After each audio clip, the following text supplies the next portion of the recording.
Marwadi university మంచి భవిష్యత్తు కోసం తెలుగు విద్యార్థులు ఇష్టపడే యూనివర్సిటీ. కాల్ 9059052378 9059052379. పహల్గామ్ దాడి ఎప్పుడైతే 22వ తారీఖు జరిగిందో మనం ఈ రోజు ఉంది 28వ తారీఖు. సో ఆ రోజు నుంచి కూడా పాక్ అట్లాగే భారత్ మధ్యలో ఉద్రిక్త పరిస్థితులు నెలకొన్నటువంటి సిచ్యువేషన్. ఒకవైపేమో భారత్ పూర్తిగా పాకిస్తాన్ అండదండలతోనే పాకిస్తాన్ ప్రేరేపించింది కాబట్టి ఈ ఉగ్రదాడికి కారణమంతా కూడా పాకిస్తాన్ అని పూర్తిగా ప్రూఫ్స్తో సహా పాకిస్తాన్కి తెలియజెప్పేందుకు సన్నద్ధమవుతున్న పరిస్థితి. అట్లాగే ఉగ్రవాదుల కోసం వేట కొనసాగుతోంది. వాళ్ళ ఇళ్ళు ఎక్కడైతే ఉన్నాయో ఈ జమ్మూ కాశ్మీర్ పరిసరాల్లో ఉగ్రవాదుల ఇళ్ళు ఏవైతే ఉన్నాయో ఇప్పటివరకైతే ఒక్కొక్కటి ఏరివేతగా ఆ ఇళ్లను కూడా పేలుస్తూ వస్తున్నటువంటి సిచ్యువేషన్. ఇంకోటి, ఈ నలుగురు ఉగ్రవాదులు ఎవరైతే ఆ రోజు కాల్పులు జరిపినరో అంటే పహల్గామ్ ఉగ్ర దాడి చేసినటువంటి నలుగురు వ్యక్తులు ఎవరైతే ఉన్నారో వాళ్ళ మీద 20 లక్షల క్యాష్ ప్రైజ్ అనౌన్స్ చేసిన పరిస్థితుల్లో ఇప్పటికి కూడా ఈ ఉగ్రవాదుల కోసం వేట కొనసాగుతున్నటువంటి పరిస్థితి అయితే కనిపిస్తోంది. ఇంకోవైపేమో ఈ బార్డర్స్ LOC POK దగ్గర కూడా కవ్వింపు చర్యలకు కంటిన్యూషన్గా పాకిస్తాన్ దిగుతోంది. అంటే కాల్పులు చేస్తోంది అటు నుంచి ఇటు, అది కూడా రాత్రిపూట అర్ధరాత్రి వేళల్లో. దాన్ని కూడా మనం తిప్పి కొడుతున్న సిచ్యువేషన్ అయితే ఉంది. దీంట్లో ఎవరికైతే మన వాళ్ళకి గాయాలు కానీ అట్లాగే చనిపోవడాలు కానీ ఏవి జరగలేదు. కానీ ఈ కాల్పులు ఎందుకు జరపడం, కవ్వింపు చర్యలకు ఎందుకు దిగడం, అక్కడి నుంచి చాలామంది కూడా వార్నింగ్ చేస్తూ మాటలు మాట్లాడుతున్నారు. అంటే డైరెక్ట్ నరేంద్ర మోడీనే టార్గెట్ చేస్తూ మాటలు మాట్లాడుతున్నారు, అమిత్ షాని టార్గెట్ చేస్తూ మాటలు మాట్లాడుతున్నారు. అట్లాగే మన ఆర్మీని కూడా సవాల్ చేస్తున్నారు. మా దగ్గర ఈ ట్యాంకర్లు ఉన్నాయి, యుద్ధ ట్యాంకర్లు ఉన్నాయి, మేమంతా సిద్ధంగా ఉన్నాం, ఇట్లాంటి మాటలు మాట్లాడుతున్న పరిస్థితి అయితే కనిపిస్తోంది. సో ఇవన్నీ ఒకవైపు జరుగుతుంటే మన సర్కారు కూడా పూర్తిగా సన్నద్ధతగా ఉంది. ఎందుకంటే కంటిన్యూషన్గా ప్రధాని నరేంద్ర మోడీతో ఈరోజు రక్షణ శాఖ మంత్రి రాజ్నాథ్ సింగ్ భేటీ అయిన పరిస్థితి. వీళ్ళ భేటీ 40 నిమిషాల పాటు కొనసాగినటువంటి సిచ్యువేషన్ అయితే కనిపిస్తోంది. అంటే కంటిన్యూషన్గా బార్డర్స్లో మానిటరింగ్ ఒకవైపు నడుస్తోంది. అట్లాగే రక్షణకు శాఖకు సంబంధించి ఏవైతే మన రక్షణ వ్యవస్థ ఉందో పూర్తిగా ఎట్లా సన్నద్ధతగా ఉంది, ఏమేం చేస్తున్నాం, ఎంత ప్రిపేర్డ్గా ఉన్నాం, ఇదంతా కూడా బ్రీఫింగ్ పూర్తిగా నడుస్తున్నటువంటి పరిస్థితి. ఈ బ్రీఫింగ్కి కారణం ఏంటంటే నిన్న Rajnath Singh chief of defence staff general Anil చౌహాన్తో భేటీ అయినరు. సుదీర్ఘ భేటీ ఇది. సో మనం ఎట్లా పహల్గామ్ దాడి నేపథ్యంలో ఇప్పుడు భారత్ తీసుకోవాల్సినటువంటి చర్యలు ఏంటి అంటూ వీళ్ళిద్దరి మధ్యలో పూర్తి డిస్కషన్ అయింది.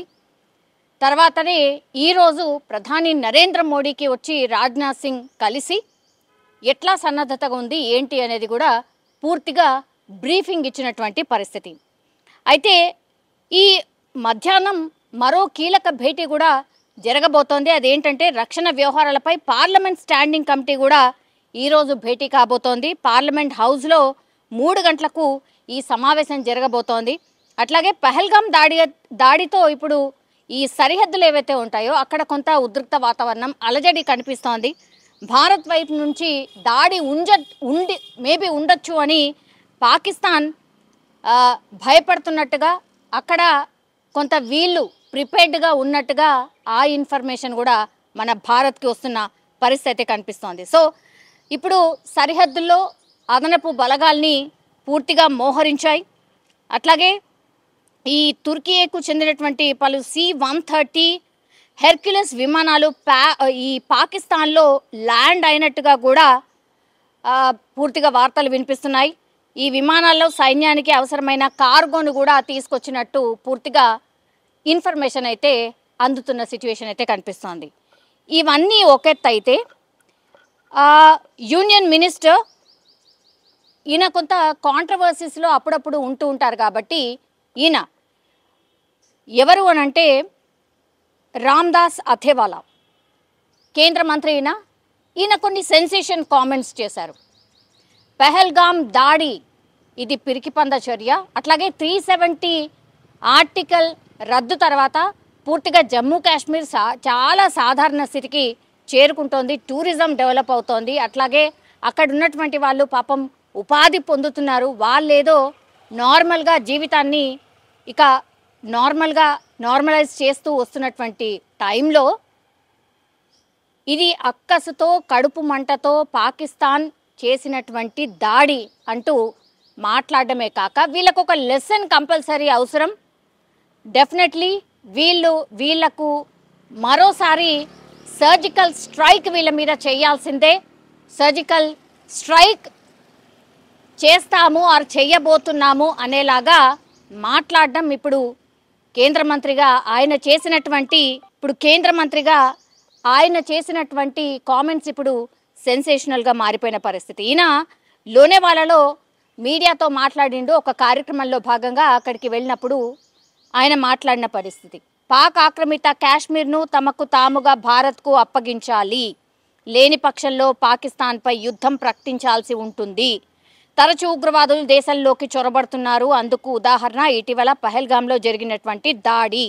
సో భారత సైన్యం మరో సర్జికల్ స్ట్రైక్ చేయక తప్పేట్టు లేదని ఆయన కామెంట్ చేసిన పరిస్థితి. ఆయన కేంద్ర మంత్రి కాబట్టి డెఫినెట్లీ ఈ కామెంట్స్ పూర్తిగా వైరల్ అవుతున్న పరిస్థితి. నిజంగానే భారతీయులు కూడా చాలా రోజుల నుంచి ఈ పహల్గాం దాడి తర్వాత కూడా ఇక పాకిస్తాన్కి బుద్ధి చెప్పాల్సిందే, వాళ్ళకు ఒక లెసన్ నేర్పించాల్సిందే అంటూ కామెంట్ చేస్తున్న పరిస్థితిలో ఇప్పుడు ఆ బోర్డర్స్లో ఉద్రిక్త పరిస్థితి నెలకొన్నటువంటి సిచ్యువేషన్లో అట్నుంచి ఇటు కాల్పులు జరుగుతున్నటువంటి పరిస్థితుల్లో ఒక యుద్ధ వాతావరణం, యుద్ధ మేఘాలు కమ్ముకున్నటువంటి సిచ్యువేషన్లో ఇప్పుడు యూనియన్ మినిస్టర్ రామ్దాస్ అథవాలా చేసినటువంటి కామెంట్స్ మాత్రం పూర్తిగా సెన్సేషనల్గా మారిపోయిన పరిస్థితి. భారత్ ఏదో చేయబోతోంది.